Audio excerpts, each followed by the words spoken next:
The U.S. government deeply regrets this incident. By July 1988, the Straits of Hormuz in the Persian Gulf had become a shooting gallery for shipping caught up in the war between Iran and Iraq. For 6 years, ships had been attacked by both sides. The principal targets, supertankers carrying oil from the Gulf. When Iran increased its attacks, the United States moved in strength to protect the international waterway. We were there to protect U.S. national interests. We escorted tanker convoys in and out of the Gulf. There was no question about it, no hesitancy on our part to do that, to fulfill the mission. Early in the morning of the 3rd of July 1988, the USS Vincennes moved into the Persian Gulf. It was the most advanced missile cruiser in the US Navy, equipped with Aegis, a system which allowed the ship to deal with hundreds of incoming targets at the same time. The Vincennes Combat Information Center was its brain. This was a sophisticated ship designed to protect a surface fleet from air attack. The idea of putting the Vincennes in the Gulf was not something that everyone in the Navy was comfortable with. It's a very crowded environment. It's just crisscrossed with air traffic corridors. There are very few places you can go where you're not in one or near one in the Persian Gulf. And that was not the optimal situation for that kind of ship. The Vincennes had only been in the Gulf for a few weeks. In that short time, it had already acquired something of a reputation. One of the lieutenants on the Nicholas told me that they didn't think highly of the Vincennes and that the ship was considered trigger-happy, sometimes referred to as the robo-cruiser. We had heard terms like robo-cruiser and things like that, but that didn't mean much to us at the time. The captain of the Vincennes, Will Rogers, was seen as a man hungry for action and on the fast track to the coveted rank of admiral. We remain alert and we'll stay alert, but at the same time I don't want to ever give the impression that we're leaning forward on our toes to get a major conflagration started here. That's not the case at all. The main danger to regular Gulf shipping came from lightly armed Iranian Revolutionary Guard speedboats known as boghammers. These boghammers also carried a rack of rocket launchers on their bows called Katyusha rockets. And those are basically dumb rockets. They're like a firecracker. They have a warhead, they have no guidance system, they're just a ballistic projectile once you fire them. Putting them on a boat is pretty stupid. What they were using them for, they'd go up beside these super tankers, get real close and fire a couple of these small rockets, and it would hit the ship, you know, burn the paint off, maybe put a little hole in it, but really not do much damage. It was harassment. So they weren't really a threat to us. Pound for pound and throw weight for throw weight, there really isn't any comparison. But I think when you have to take things into the context of what we have here in the Gulf, the fact that you know, small craft are always difficult targets, a dedicated attack by anyone who wants to press it home is a difficult problem to deal with, regardless of the capabilities of the defender. Mines laid by the Iranians in the Gulf Sea lanes were considered the greatest danger to shipping. The Americans believed it was an Iranian mine which badly damaged one of their frigates. This provoked a major response from the USA, and in their biggest surface naval action since World War II, the US targeted specific Iranian oil platforms and destroyed them. The operation was named Praying Mantis. US naval forces sank half the Iranian Navy. Tension was high. When the USS Vincennes sailed west through the Straits of Hormuz, it was entering a war zone. The Persian Gulf has always been one of the most sensitive areas in the world. It's dominated by Iran, who, along with the state of Oman, controls the Straits of Hormuz, choke point of the world's oil supplies. As the Vincennes entered the Persian Gulf, the USS Montgomery was already on station. The USS Sides would enter the Straits shortly after. On board the Vincennes, there happened to be a Navy TV crew who were making an official history of the US involvement in the tanker war. The BBC has obtained both the original film of the incident and original sound recordings of radio communications. They provide unique witness to the build-up and shoot-down of a civilian airliner. Without a doubt, the Vincennes incident began when the Karama Maersk called for assistance on the night of July the 2nd. That led to a chain of events that ultimately ended in the Vincennes shooting down a commercial airliner. On July the 2nd, the Karama Maersk was transiting the Straits of Hormuz and sent out a distress call. The Montgomery was the closest ship in the area, and we went to her aid. We did circle the Karama Maersk a number of times and identified a vessel and fired a warning shot. So it was the Montgomery which initiated the first action, not the state-of-the-art Vincennes. From other ships' perspectives, I'm sure it was very significant. Here you have an older class of ship, an Ox-class frigate, one of the oldest in the line, and we're the ones that were the first to initiate action. We escorted the Karama Maersk the remainder of the way out of the Persian Gulf. The gunboats that we believed had harassed the Karama Maersk were still in the area, and we did track approximately 12 to 15 small contacts in the straits, which we knew sooner or later would be back out in the shipping channels harassing vessels again.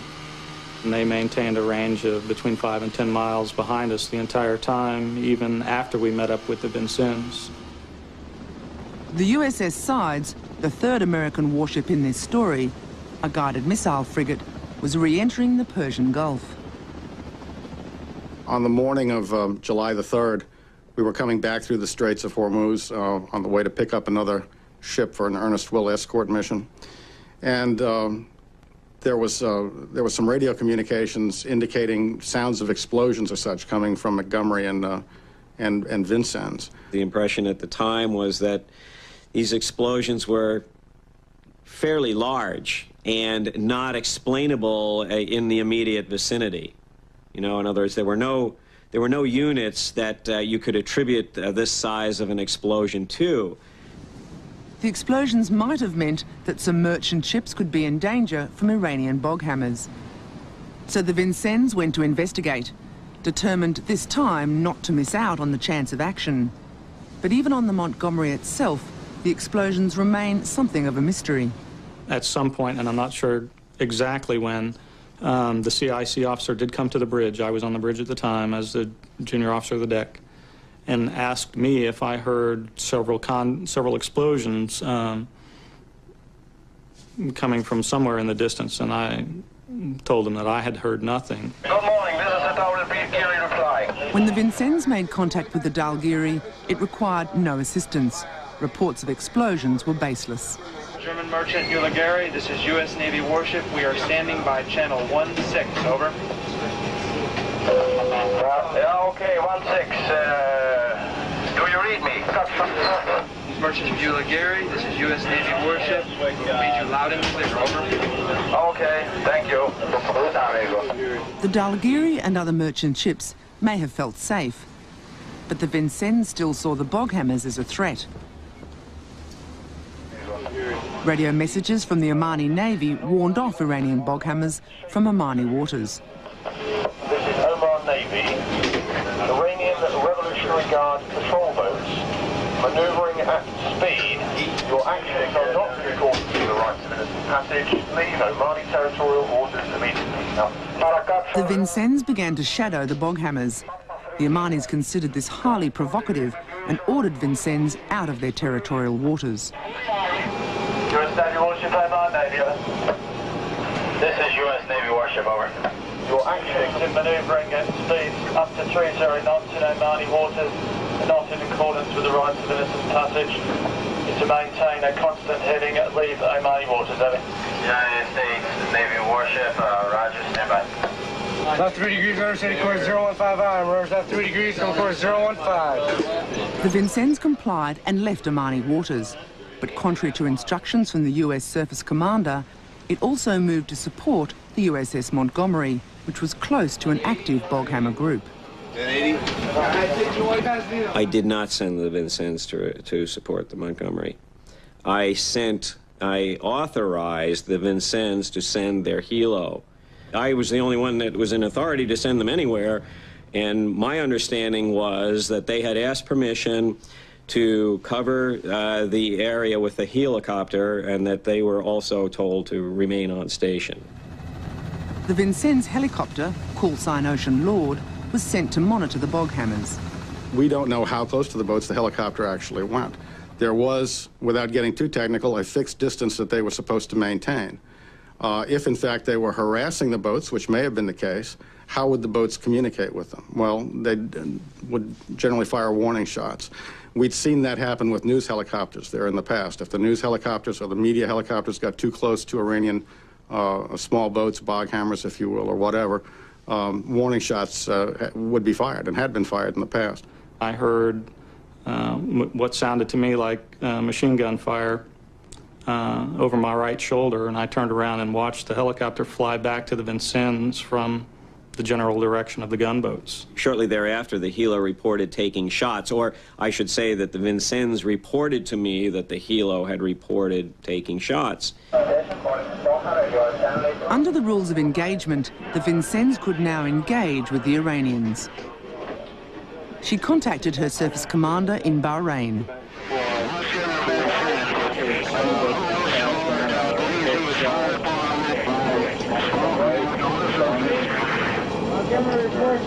Were they warning shots or were they actually attacked? The helicopter wasn't hit, after all, and the helicopter could escape the area at great speed, and in fact it did. So therefore, what was Vincennes up to in going to general quarters, accelerating to maximum speed, and heading off to those boats, which at the time presented no threat to anyone?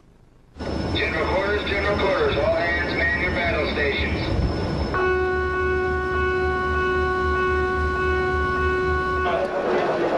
We got this, Humphrey, just go man it up.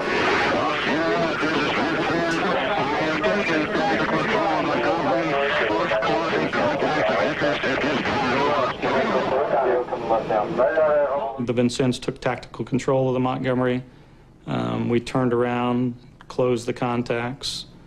Vincennes requested permission from the commanders in the Gulf to engage the bog hammers, the Iranian gunboats.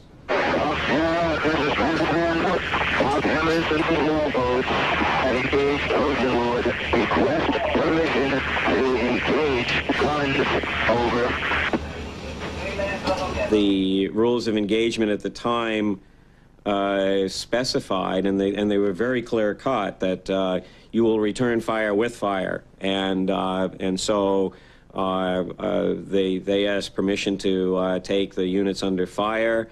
I gave permission and reported the same to Commander of Mideast Force.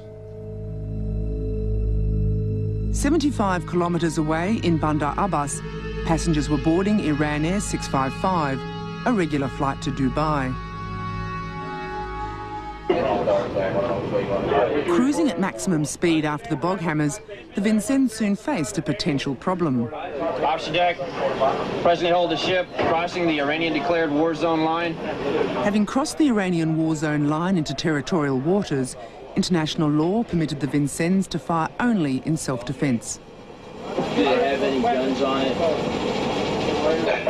We did take the 12-mile limit seriously. Everybody was very concerned about it. Incurring into the 12-mile limit was verboten, and people were supposed to hold short of this 12-mile limit by several miles to prevent that from happening. In fact, the Vincennes log shows that it had crossed into Iranian territorial waters over 10 times in the previous 4 weeks.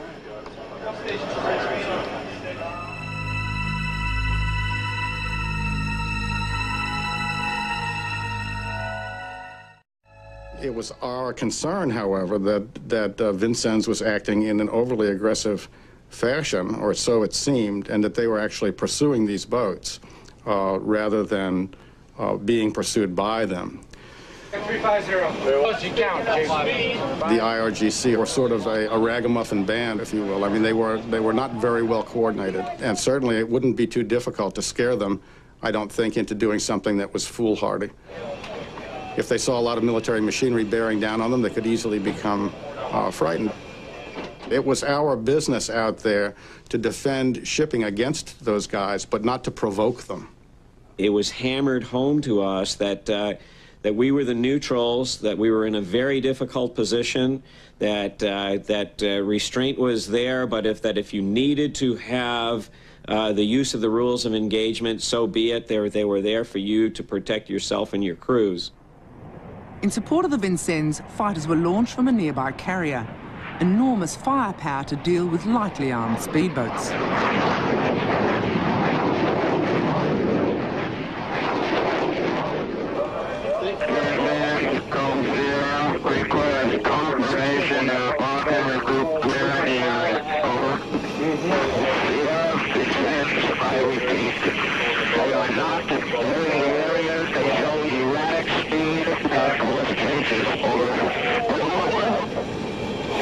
They look like they're closing? No.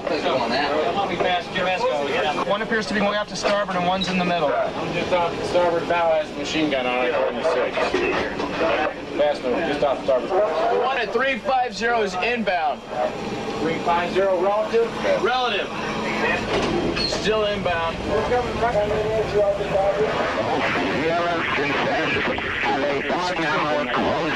My position, I repeat, closing.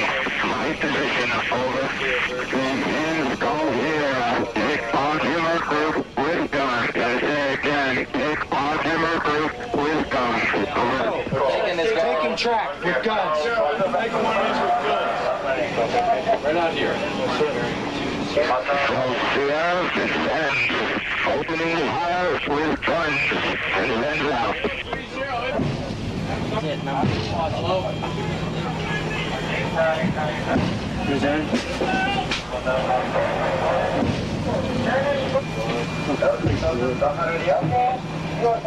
The Montgomery also opened fire. Vincennes has opened fire. Two targets, one behind the other. What's 6068? Is that where Vincennes wants us now? Target now, 10,400 guys. 10 rounds. Inbound. Hey, all stations west, I think we just smoked that guy.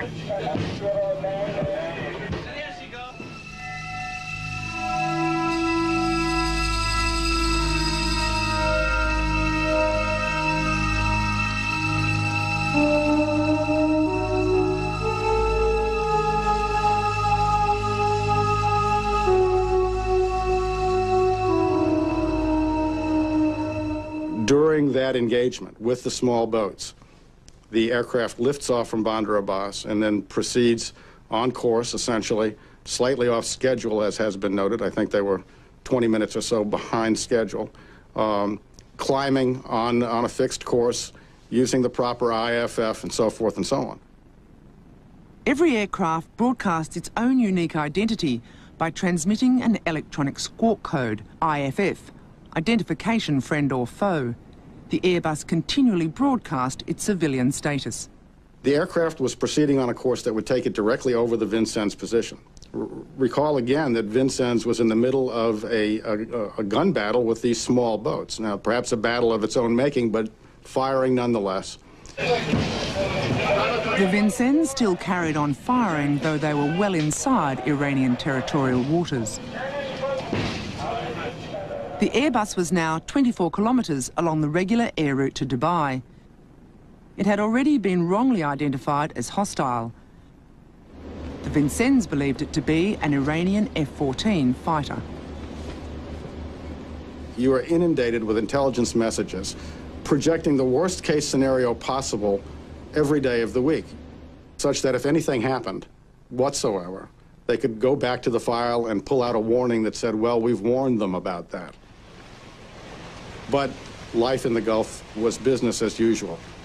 Commerce continued, airliners continued to fly back and forth. If you allowed yourself to focus solely on those intelligence reports without going up on deck, walking around and looking at the reality of life in the Persian Gulf, you could become quite paranoid about threats that didn't exist. But there had already been official concern that tensions might affect military judgment.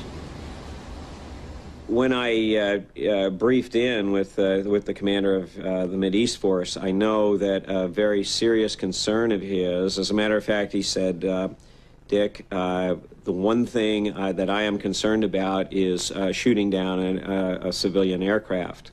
If Captain Rogers believed it was a military aircraft, and if he believed, as we think he did, that it was part of a coordinated effort at that point, a coordinated attack, then in his mind, he could see this as a threat. At this point, the Vincennes had already issued the Airbus 3 warnings. 2 of these could not be received by the civilian airliner as they were broadcast on military frequencies. And the 3rd warning did not identify the aircraft as it failed to use any IFF squawk code. Iran 14 features deploys my position. My intention is to engage at 20 nautical miles unless he turns away. You concur, over. Got a visual on a bog camera between us.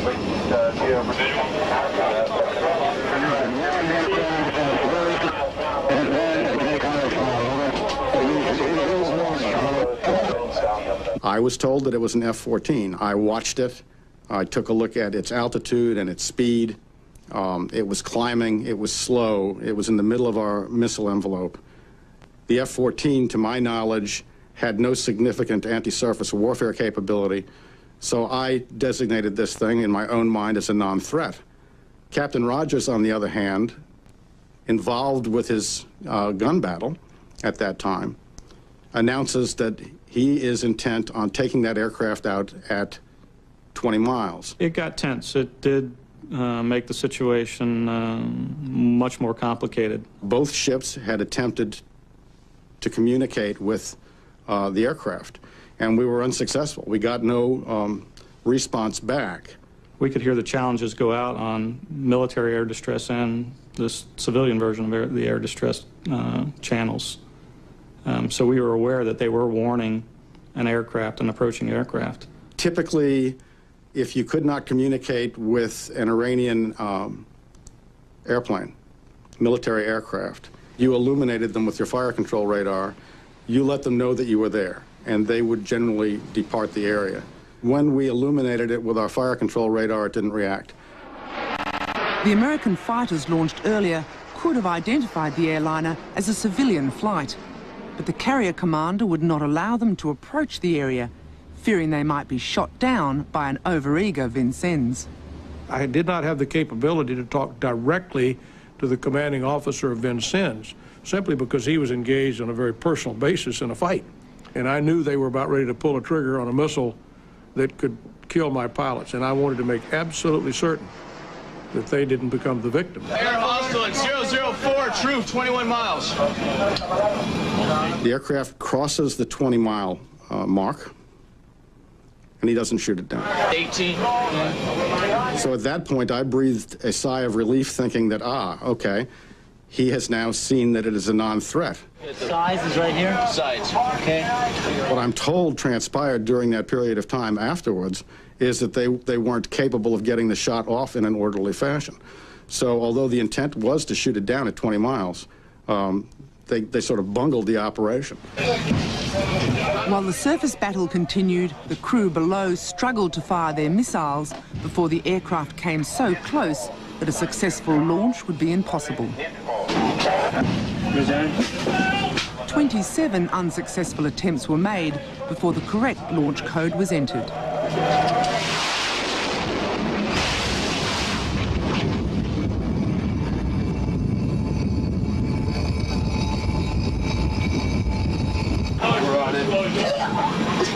Oh, dead. We had him got it. That was a dead on. Ethan on is down. It created an uproar on the ship, which was quickly quieted down. Combat, this is Stinger. Do you have any more air contact in the vicinity? That's a negative, Stinger. No inbound air contact.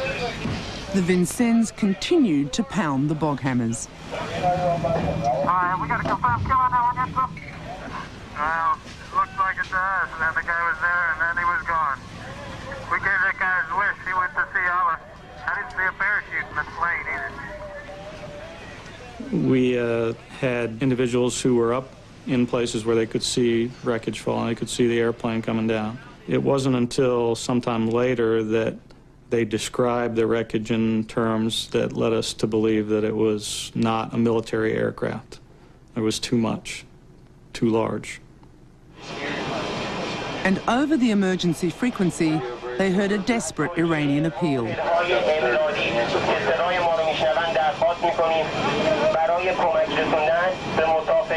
They had shot down an Iranian airliner, but critically, while in Iranian waters. 9.3 miles from the line. And 1041, we would and Geo Bridge, we're about 9.3 miles from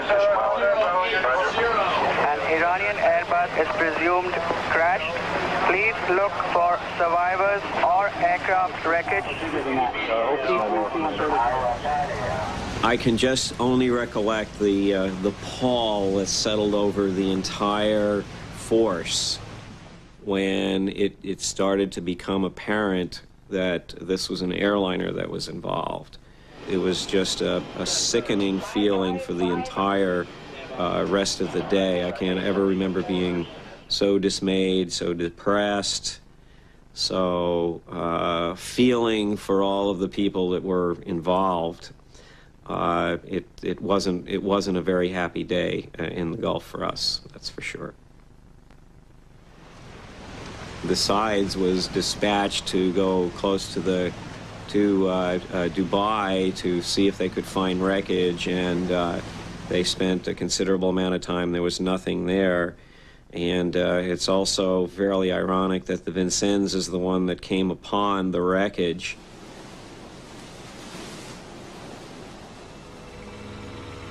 This was hardly surprising, as the Airbus and its dead were in Iranian waters, only a few kilometres from where the Vincennes had shot it down.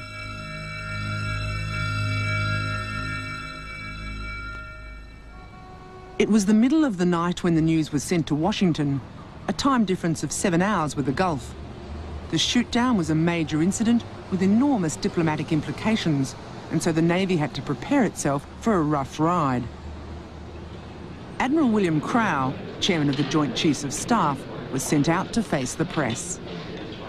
After receiving further data and evaluating information available from the Persian Gulf, we believe that the cruiser USS Vincennes, while actively engaged with threatening Iranian surface units and protecting itself from what was concluded to be a hostile aircraft, shot down an Iranian airliner over the Straits of Hormuz. The U.S. government deeply regrets this incident. Given the threatening flight profile and the decreasing range, the aircraft was declared hostile. Vincennes fired 2 standard surface-to-air missiles, at least one of which hit at an approximate range of 6 miles. Admiral Crowe presented the facts as the Vincennes had reported, claiming the aircraft had been diving in an attack mode outside its correct air lane and that it had not responded to any warnings. This was the story that the world and America first heard. An official investigation of the incident will be conducted by Rear Admiral William N. Fogarty, United States Navy of the U.S. Central Command. Within a day, the Pentagon knew it had another problem, the version of the incident reported to them by the USS Sides. It's climbing, it's slow, it doesn't respond. It's in the middle of our missile envelope, basically. It's vulnerable. Why would this aircraft present a threat? It did not meet any of the threat parameters that were necessary. There were more problems for the Pentagon when the initial readings of the Vincennes computer tapes contradicted what they'd just said. These confirmed what the Sides had reported. The aircraft in question had been ascending at a steady speed. It should have presented no threat to Vincennes. Even so, when the Fogarty report was published, Iran was pronounced guilty. An examination of the events on 3 July leads quickly to the conclusion that Iran must share the responsibility for tragedy and the investigation so found. By any measure, it was unconscionable to ignore the repeated warnings of the United States and permit an airliner to take off from a joint military-civilian airfield and fly directly into the midst of the ongoing surface action in the Strait of Hormuz which the Iranians themselves had initiated. We now have a complete report. But in fact, the report was far from complete. A very complex story. It still didn't admit that the Vincennes had been inside Iranian waters. But all the other contradictions were explained away by the concept of scenario fulfillment, a sort of mass delusion. Everybody interviewed in the combat center said that the plane was descending toward the Vincennes. But the electronic record shows it never descended toward the Vincennes. But everybody had that view. I mean, they totally deluded themselves as to the nature of the threat. The scenario fulfillment concept avoided awkward questions, but the reports of the original psychologists who interviewed the crew of the Combat Information Centre stated that for 6 people to share the same delusion was, in their words, highly implausible. The biggest problem you have in doing any investigation is the guy who commits the mistake, or whether it be an honest error or whether it be a grievous error, lies to his superiors to cover his own butt.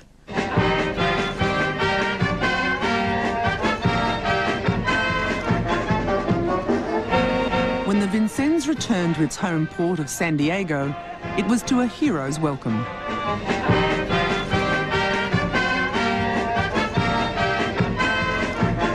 All the crew were to receive combat action ribbons for their service in the Persian Gulf. It's great. In the United States, it's a great place to be a military officer. And one reason is that when an incident like this comes along, the vast majority of the American people are going to give you the benefit of the doubt.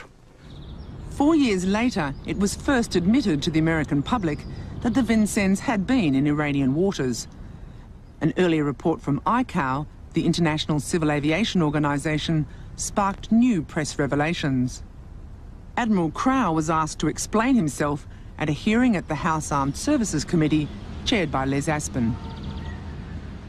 Perhaps at the time of the ICAO release, we should have declassified the ship's position and issued a press release pointing out Vincennes' location within Iranian waters at the time of firing. With the prescience of 20/20 hindsight, I wish we had done that. Crowe read his 26-page statement, then he was cross-examined by the committee. The Fogarty report had stated the chain of events which led to the shoot-down began with distress calls from merchant ships. How do you explain, Admiral, the discrepancy that everything started in response to distress calls, and yet the Fogarty report later confirmed that it turned out that there were no distress calls? I don't think I can explain, Congressman. I think he misspoke. Mr. Fogarty? Yes. I've talked to him about it. He doesn't remember it. I cannot reconcile it. There were just too many unanswered questions, so the chairman, Les Aspin, decided they needed answering. He appointed Warren Nelson to conduct a new investigation. I spent an immense amount of time, probably the bulk of my time, looking at all the tracks and the various documentation that had been done on the tracks, and how uncertain that evidence is. Evidence which included the helicopter incident that sparked the whole firefight and the subsequent shoot-down. In the case of the helicopter, we're basically dependent upon interpretation of people who were in the plane, and the interpretations didn't agree. Were they confused by some reflections? I mean, the bottom line is they aren't sure. There is no way of saying that they were fired at, definitely. There's no way of saying they weren't fired at. That's just one of these big question marks in history. Most of the question marks could have been cleared up if the airliner's black boxes had been found, crucially, the cockpit voice recorder. The Iranians were out there and brought in a lot of refuse, luggage, bodies, whole sections of the aircraft they've got on shore, and said they were hunting for the black box as well, and said they never found it. One line of speculation has been the Iranians found it, discovered there were recordings on its ship showing the plane received the warnings, and therefore destroyed it. I don't believe that, because I don't believe the pilot would ignore the warnings. I mean, it's just too ridiculous. Even if the pilots had heard warnings, they wouldn't have paid attention since their aircraft was not identified. The warnings were addressed to fighter, Iranian F-14, and unidentified aircraft. The Airbus pilots knew that they were none of these. The message sent from the sides just under a minute before the missiles hit was the only one which the crew could have recognised as describing the Airbus. Only the black boxes could prove this one way or the other. They might have shown a message had been received and something done about it, or no messages received at all. If the Iranians didn't recover the black boxes, who else would have wanted them? The BBC, after numerous requests and appeals, finally obtained a CIA document listed as evidence in the official report. It was entitled Recovery of Black Boxes, Persian Gulf. Every one of the report's 5 pages was completely blacked out, other than the words secret and no foreigner. So what were they trying to hide? Perhaps the answer lies in a briefing document used in an internal Pentagon inquiry into the Fogarty report. It showed the last few minutes of the Airbus, based on the Vincennes computer tapes. It shows the aircraft following the correct commercial air route. Using the correct squawk code, the sides broadcast the only message the Airbus could possibly have understood. At this point, the aircraft conspicuously diverts from its scheduled flight path, away from the warships.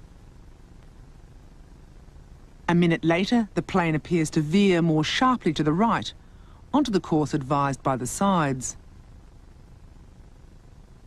The missiles are fired and the aircraft disappears from the radar screen.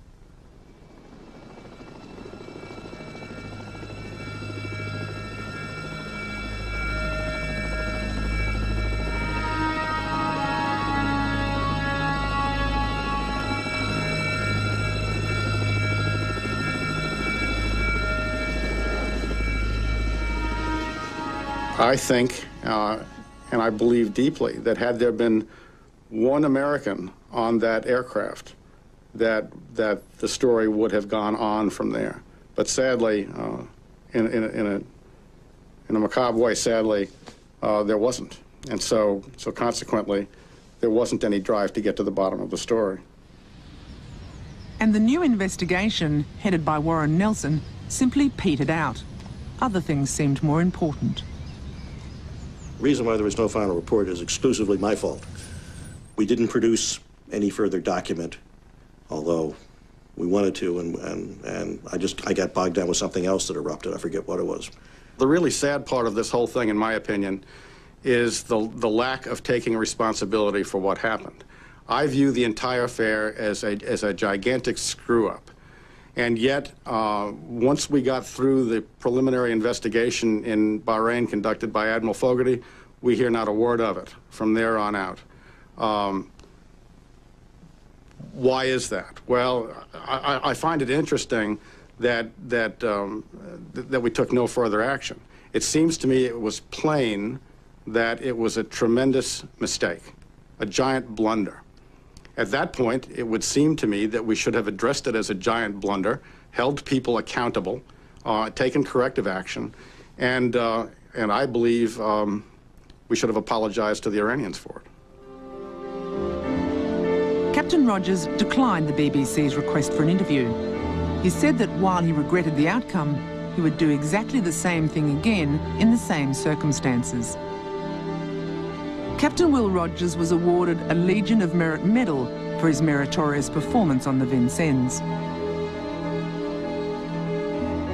News of the shoot-down stunned an Iran already worn out by 8 years of war.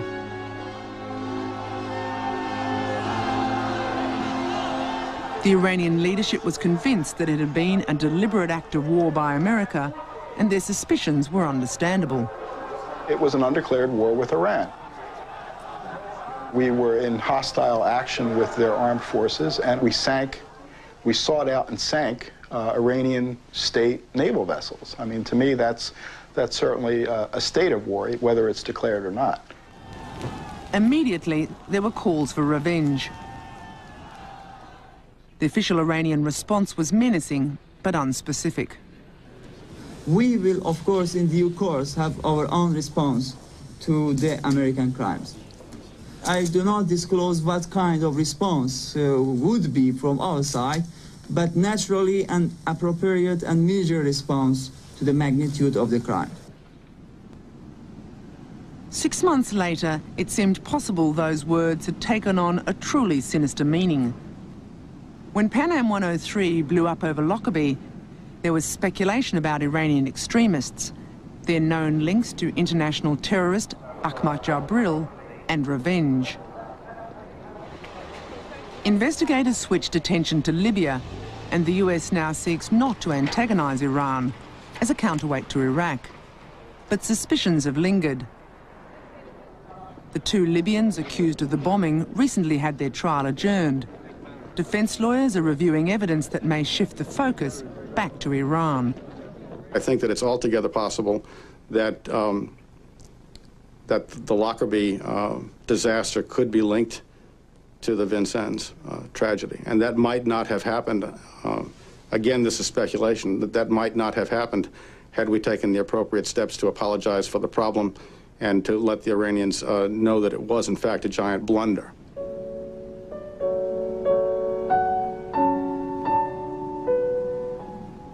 I wouldn't say that I think about it every day, but yes, from time to time, it does come back because it set off a chain of events that's going on even today. 290 that were on the civilian airliner, plus Pan Am Flight 103 over Lockerbie, Scotland, killed 270 people. That's a staggering body count. In Washington's Arlington Cemetery, there's a memorial to the Lockerbie dead. They were the victims of terror, but was that terror random or the final act of an undeclared war in the Persian Gulf?